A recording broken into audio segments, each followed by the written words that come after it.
Hey everybody, welcome back to Tim Travels. I'm Terry, your host, and it's September 13th. Ooh, it's Friday the 13th. I gotta tell you, back in the day, like say before banks were as electronic as they are now, banks and credit unions, Friday the 13th was the best day when you were in the military because we got paid on the 15th and the 30th of the month. But if it was a weekend, then you got paid on the business day beforehand. So the 13th meant that you got paid 2 days early, which is a double-edged sword because then you gotta wait until the 30th. But if you had a month where you got paid on the 30th and you got paid again on the 13th, it was nice. You get two paychecks closer together. If the month had 31 days and the 30th was on, like a Friday, then you're waiting a while. But anyway, that's we always like Friday the 13th. I'm here in Joliet, Illinois. I'm waiting to pick up a load. I came off home time on Tuesday. I picked up a load in Pennsylvania, brought it out to Wisconsin, came down to Joliet, Illinois from like Sturtevant, Wisconsin, so just up in Racine County. Came down here, picked up a load, delivered it last night at Associated Wholesale Grocers in Kenosha. And that place, they have crap stain for their lumper. And,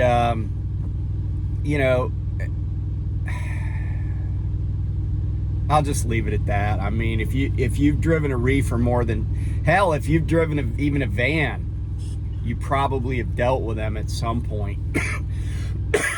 And you know the drill. They're either bad or really bad or incredibly bad. And it's like they call. So I don't get the text messages from them for some reason. And I've even tried to like opt in and do all that stuff. Anyway, but I've been to this AWG in Kenosha probably 3 times in the last 2 weeks, I would guess. And each time I tell them, hey, look, your text message for the lumper fee is not going to come through to my phone. It's just not. So you can either call me or text me from another phone, not an automated number that comes from an Atlanta phone number, and I'll get the EFS code, and then I'll just come in and give it to you. And the first time they just didn't want to do it. They're like, no, we sent you I'm like, I don't care that you think you sent me a text. I didn't get it. So I could sit here or you could get paid. And then last night, the gal does call me because she paid attention. Excuse me. She paid attention, but then I go in there, I said, okay, hey, I got the EFS code for you. I give it to her, and then I'm like, they give me the papers. I'm like, I need a receipt. And then there's this dude in there that's like supervising the window, leaning over the table, supervising the window and translating. I say translating, not she speaks English, but like he was like telling her what everybody was saying. So I said, hey, I need a receipt for the lumper fee. Oh, we don't give receipts. I said, yeah, you do. I got a receipt last time I was here. I come here all the time. And then he like turns away from the little microphone and he's talking to her. And she prints me a receipt. I got it right here. Capstone. I'm like, why do you have to be difficult? And then the other funny thing was, right after she called me with the amount, the dude was like, somebody else calls me and they're like, hey, we really need door 80. I'm like, okay. They're like, so come get your paperwork. I'm like, you guys screw around unloading a truck. They'll take like 2.5 hours to unload 2 pallets, but then all of a sudden when they're finished, now they're in a hurry. And I've said this before, and I'll probably say it again, but once I'm in a door, I ain't leaving until it's my schedule. You take hours to get me in a door, hours to get me unloaded. Okay, fine. I'm not gonna go in there and ask you what's going on. I don't even bother. But once I'm unloaded and I'm waiting for a EFS code, or I gotta walk a great distance, even though I walk fairly briskly, I don't care at that point, because I'm already off the clock. I'm already put myself in the sleeper berth. I got nothing but time at that point. So it's a double-edged sword, right? Anyway, today is the 13th, as I was mentioning. A lot of interesting stuff happened on this day. On this day in 1913, I believe, Roald Dahl was born. He's the guy that wrote James and the Giant Peach. He's the guy that wrote Charlie and the Chocolate Factory and other famous children's books. Here's an interesting thing about him, though. What you may not know is before he wrote those books, he was a British fighter pilot in the RAF during World War II, and he was pretty badly injured in the campaign in North Africa. And but he was already pretty well known, and he became essentially a British spy. And there's a book that details this called The Irregulars. And there's all sorts of literary people involved in this, and socialites and rich people in Washington. And Dahl worked in Washington. And one of the American, because here's what was going on, and that's what this book is really about. The British were really worried that there was a possibility that the United States would not enter World War II. So this is after World War II starts. Remember, September 1st, 1939. I talked about that recently. The war starts. There's a little bee eating all the dead bugs off my windshield, and I really love bees for that reason. I love them for a lot of reasons, and you should too. Don't kill bees. Get away from them if they scare you, but don't kill them. They're a super important part of the food chain, unless all you do is eat meat. Well, actually, they probably help even, stuff that we feed animals that we end up eating. Anyway, Dahl comes to Washington, D.C., and is working in the British Embassy. But there was a whole team that was trying to influence U.S. public opinion, U.S. politicians. They were especially tight with the U.S. Vice President, a guy by the name of Henry Wallace. Yeah, Henry Wallace was FDR's first vice president for his first 3 terms. FDR dropped Wallace off the ticket for the 1944 election. That's how Harry Truman became vice president and then president when Roosevelt died. But anyway, that book, The Irregulars, is a really good book. And it's very interesting about the British war effort. Because remember, there were people like Charles Lindbergh that were trying, America Firsters, that wanted to keep us out of the war, that were I don't want to say they were pro-Nazi, although some of them were, because they were anti-Semites.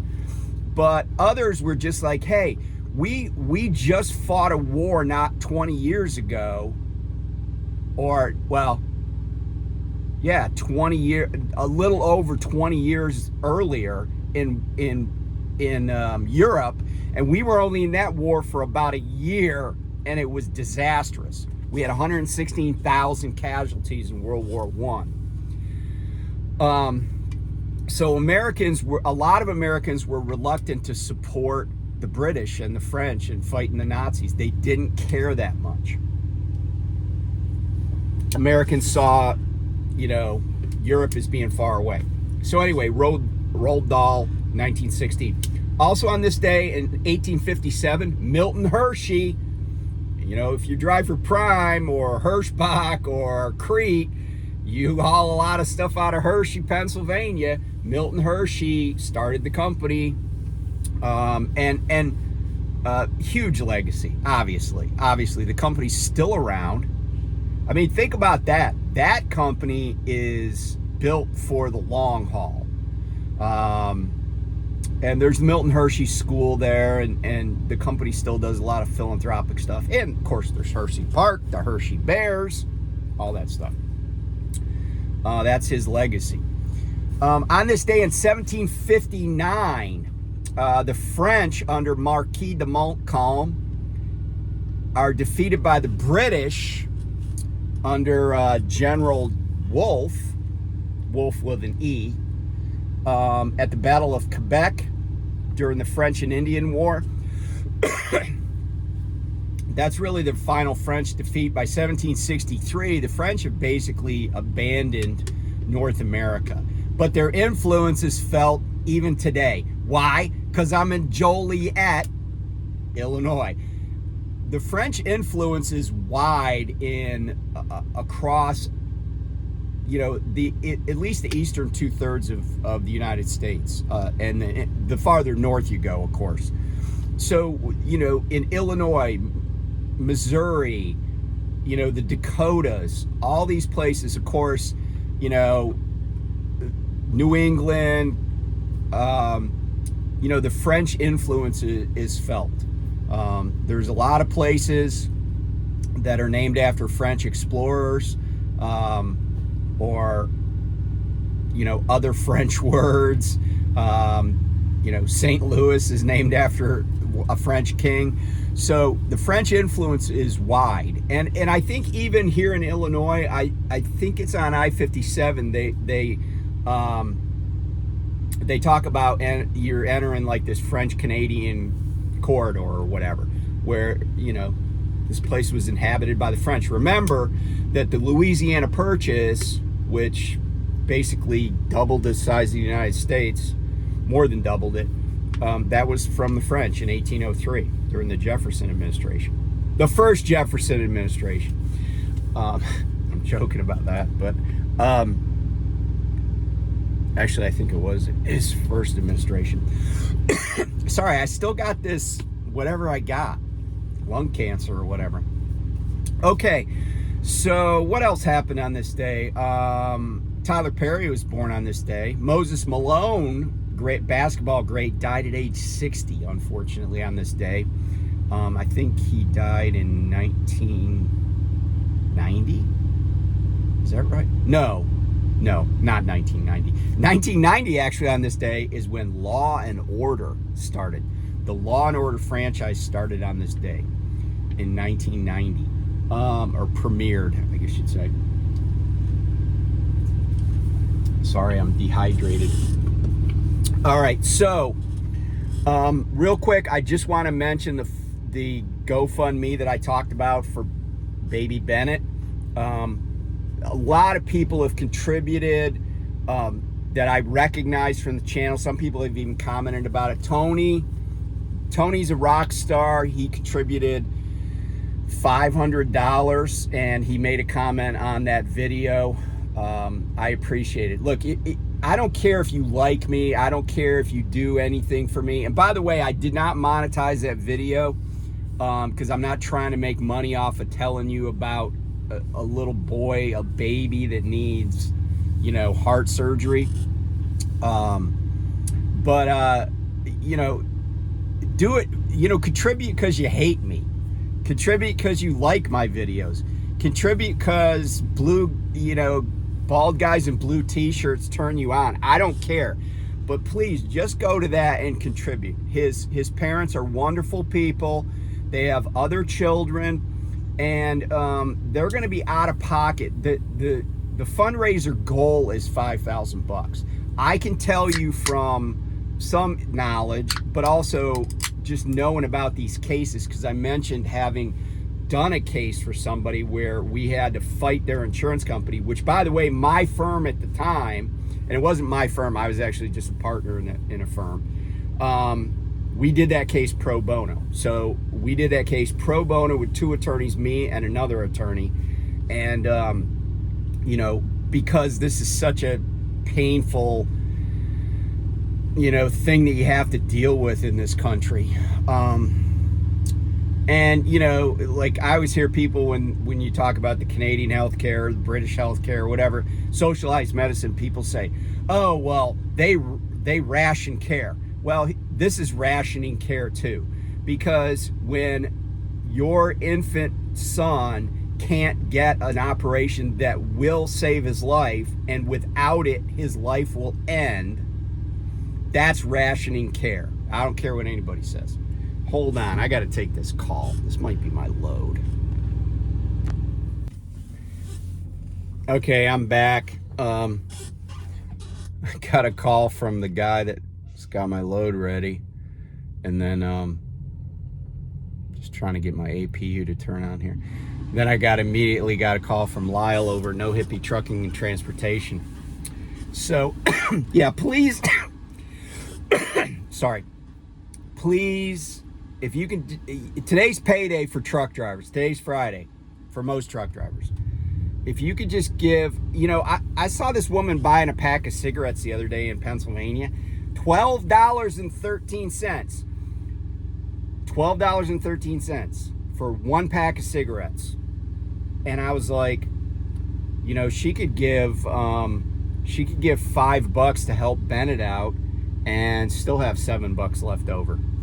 So anyway, and I'm not making a judgment. I'm just saying that's how, you know, that's how things work, right? Anyway, so I wanted to talk about something. This has been on my mind for a long time, and it's something that I think about often. And what really triggered me to do this video today is that I was watching a video by over on Jim C's channel, and he's a driver at Prime, and he was talking about, like, the title was like, talked about, you know, depression. And I'm not really here because I've talked about trucker mental health, but trucker mental health is just a subset of mental health of Americans. And you know, especially men. But one of the things, he was kind of depressed because he's stuck in Florida. Basically, he's got a butt ton of tomatoes that he's trying to get rid of, and blah blah blah, right?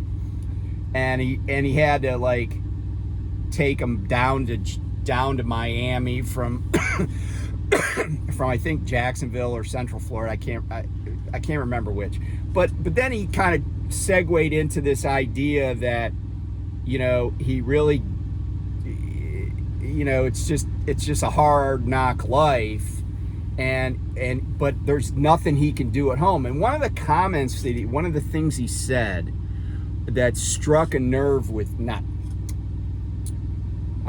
struck a nerve is probably too dramatic, but one of the things he said that I've thought a lot about is, he said, I can't work at home. And I will say that and I don't think this is a secret, but Jim is from the Grayson, Kentucky area. And there is, like, I think a Smithfield plant there. It's right off of I-64, but so we're talking, you know, Eastern Kentucky.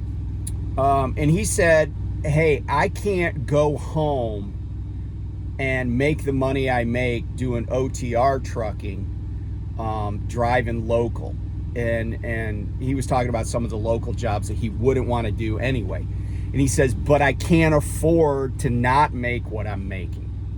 In other words, even if he wanted to do one of those lower paying jobs, he can't afford to. And this is not for me to opine on how he spends his money. That's his business. But the seed I want to plant is this one. I've made a lot of money over the years. You know, I would just say I've made a lot of money over the years. You know, I have a pension. but I practiced law, and there were times when it was really good. And, you know, I know about what truckers make, and I think things just kind of come out in the wash. And, you know, I think a lot of truckers think they make more than they do because they just don't pay attention to numbers. And you hear it in videos. You hear people talking about how much something costs on a monthly basis. And then I've seen truckers, and, you know, this is a mistake that people make. It's easy to make, right? They're like, oh, well, my company charges me $160 a week for this, so that means that I'm paying $640 a month for this. And I'm like, no, you're not paying $640. You're paying more than $640. Why? Because a month is more than 4 weeks. Months are about 4.3 weeks. So in other words, what they were doing is they were saying, oh, I get charged, you know, $640 a month, and I multiply that by 12, and that gives me my whatever that number is, right? Or let's say they thought they were being charged 25. We'll make the math simpler for me. They thought they were being charged, you know, $100 a month because the bill was $25 a week, and so that was $1,200 a year. And I'm like, no, $25 a week is $1,300 a year, not $1,200. And yeah, that's just $100 mistake, but it's indicative of other mistakes that are being made probably. And so, you know, thinking about Jim's comment, I have started to really realize that by getting yourself in a position, and I need to take this advice too, right? Getting yourself in a position where you don't need a job. And when I say don't need a job, I don't mean any job. I mean a job that you have. In other words, Jim, I think, has a really nice place that he lives, and he has his hobbies and stuff, but his lifestyle, and we all do this, right? Most of us, his lifestyle is such that he has golden handcuffs. He has to do what he's doing because he's not going to be able to make enough in the local economy to sustain his lifestyle. Now, he was able to get that lifestyle because maybe housing is cheap where he lives or other things are inexpensive, but his level of consumption is higher than the local economy can support. So he has to go out on the road. And I live in an area, for example, that is higher cost than where he lives. I live in exurban Maryland. Okay, so I've commuted to Baltimore for work. I've commuted to DC, to Montgomery County, Maryland, which is close in suburbs of DC. It's a higher wage area. It's a higher cost area. But we're lucky in that we have already incurred a lot of costs, and we're now just getting close to being like paid off on a lot of things. And that informs my decision making. But I was talking to somebody a while ago, and I said, you know, they were talking about, well, where would be a good place to move?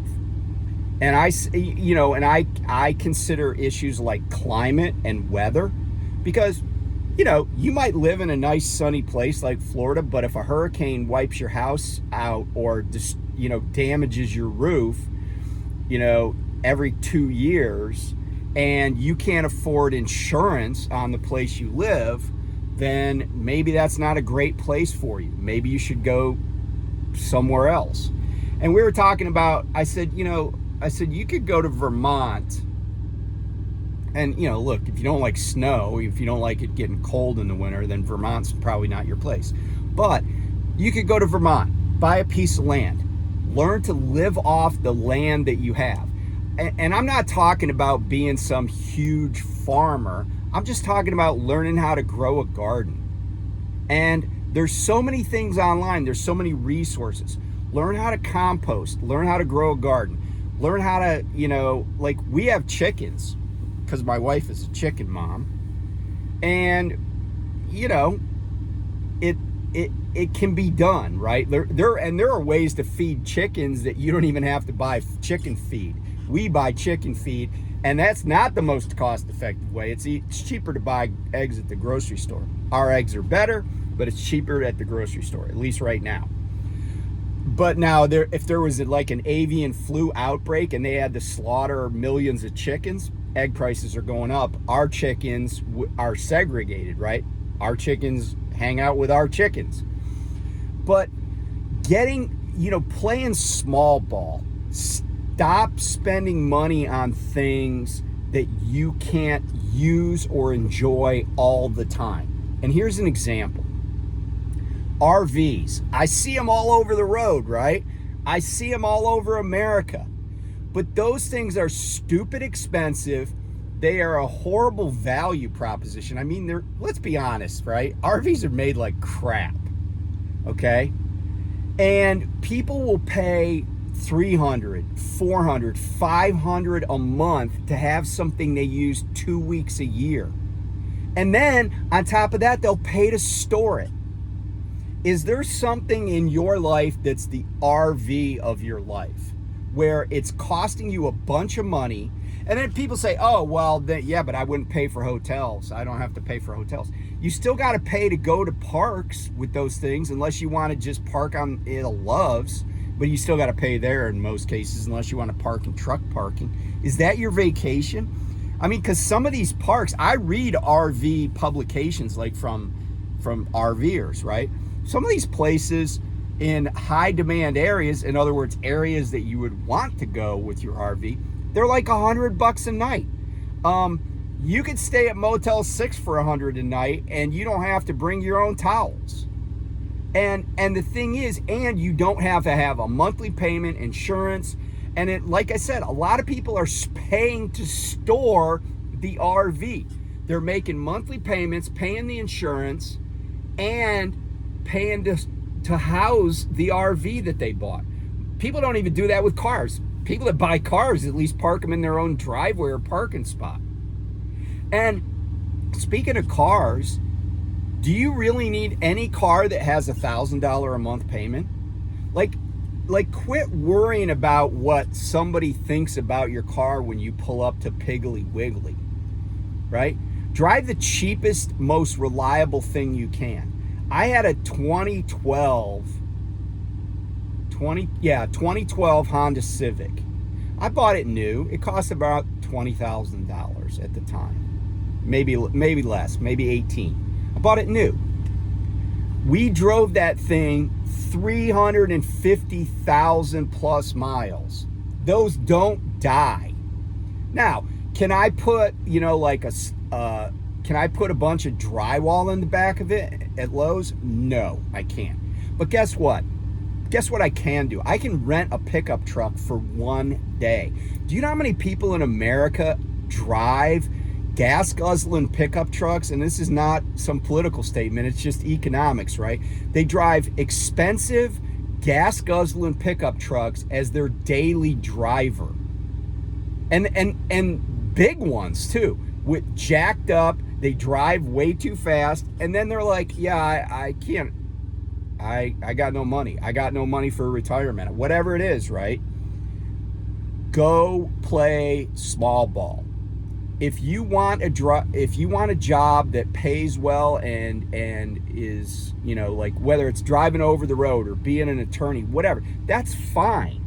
But don't have to have a job because you have to have stuff that you're not even, if you're an OTR driver and you got some $800 a month truck payment, why? You're paying $800 a month on a pickup truck that maybe you don't even drive every day, and guaranteed you don't use for its intended purpose, right? When I was a kid, people that had pickup trucks were farmers. Like, I grew up in a small town.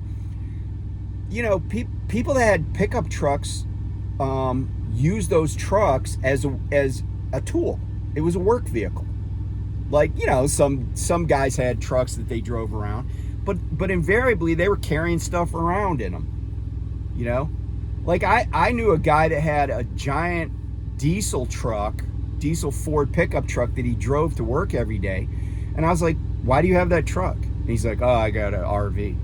So he had this giant expensive vehicle that just to pull a giant expensive piece of aluminum siding on wheels for 2 weeks a year.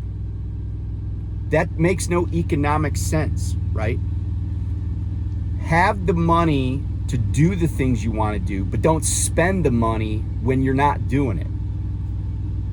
And I just advocate getting away from corporate America. Don't feed, like polygamists have this saying, bleed the beast. And what they mean is, because polygamists, a lot of how they make money is welfare fraud. And so what happens is these men who have these wives, they get their wives pregnant, and then the wives say that they don't, that they're just single moms. That's what they tell the government. And they collect welfare. And they collect, they're on CHIP. And they collect, what's the food program? Not food stamps, although they probably get food stamps, but WIC. That's how they, and so what they do is they say they live their lives to bleed the beast, meaning the government, right? Like steal money from the government, other taxpayers, and they pay no taxes. But what I say is don't feed the beast. But in my analogy, the beast is consumption. It's corporate America, right? This is a retail economy. But if you can grow your own fruit and vegetables, and you can, I could tell you stories about, my wife is kind of a green thumb, but I could tell you about I was talking to somebody the other day, and I said, yeah, my wife bought root stock for blackberry bushes that didn't even have thorns. She bought root stock, these little pieces of wood, right? Little tree roots, right? They showed up in a little box that was about 3 feet long. Root stock. I don't know what they cost, but they didn't cost much. We planted those. Those things went crazy. We were selling we had so many blackberries that we were selling them by the pint at the local farmer's market. My wife was making jam. Learn how to do all that stuff, right? And by the way, the blackberries, anybody could have grown those. All we did was plant them, give them some water, and they went crazy. It was like this enormous hedge of blackberry bushes from 6 pieces of rootstock. That is doable for all of us. And people that live in cities, find ways to economize. Don't be a slave to the beast. Learn how to economize, get rid of debt, so that if you don't want to do what you're doing, you can go do something else. I'm trying to do that. We still have a couple houses to pay off, but man, once those are paid off, I'm going to be even less likely to put up with any BS at work. And I'm going to do things I want to do. But don't have depreciating assets sitting in your driveway. Even when it comes to homes and real estate, I talked to a driver one time, and she was like, yeah, my my fiance is gonna come to Prime, and we're gonna do this. And I said, but then in the conversation, it came up that she owned a house. And this was back when the market was really tight. So anything that came on the market was selling fast. And I said, why keep the house? If you're going to be on the road, why keep the house? You know, and if you're like, oh, well, I got to have a place to go when I go home. Okay, but you're paying taxes on it every day. You're paying a water bill and sewer bill every day. You're paying insurance every day. Yeah, it's an investment, but cash is king. Get out of that. So anyway, and by the way, I think Jim hit on a number of good things, and I'm just trying to think ahead here. So anyway, if you found this useful, that's cool. Love to hear comments, and take care of yourselves, and I'll talk soon. Oh, and give some money to Bennett. Thanks.